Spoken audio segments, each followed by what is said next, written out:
سیل در دهه امانداری ناحیه پنجکن به 70 خانواده ضرر رسانده است. این رقم از طرف نماینده مقامات محلی شهر پنجکن و ستاد حالتهای فوق‌العاده در محل حادثه بیان شد. اصلا با روح‌های محلی زمین‌های کشت خانه‌های استقامتی ضرر رسانده.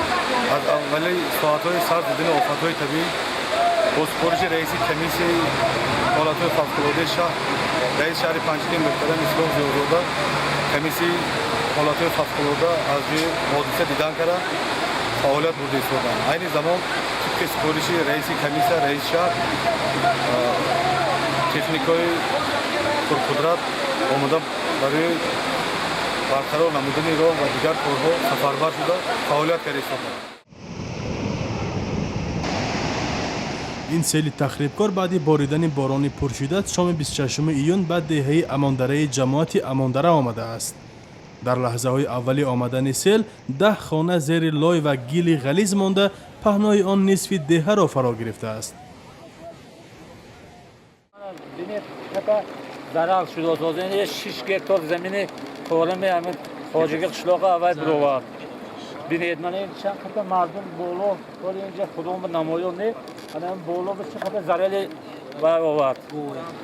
درباره مال و حال الحال چیزی گفته نمیشه. خانه زیر کردگی، خانه آدم زیر کردگی، حوله زیر کردگی.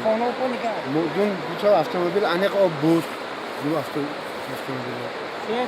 انا آور دو تا دخترچه ما ندونه لاخه کشاله کرد برآوردم اینجا ولی انجامش خوش کراست اینجا شکست دو دخترچه. کمیته حالتهای فوق‌العاده تاجیکستان گفت که در عموم 6 خانه زیر گل مانده است و 10 خانه آسیب دیده است.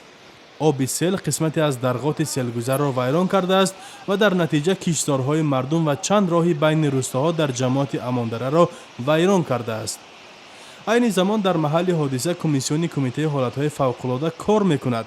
در بیانیه رسمی کمیته آمده است که مردم روستای آسیب دیده را به جای امن بردند و به آنها کمک‌های اولیه به مثل غذا و داروواری تقسیم میکنند. طبیب نوبتدار هم مانده‌اند تا در صورت ضرورت به مردم کمک رسانند. مقامات عین زمان مسئله یاری به مردم آسیب دیده را بررسی دارند. یاردم میکنیم حوض جابجا میکنیم همین نقدش همین که یگان تا تلفات جانش میکنیم.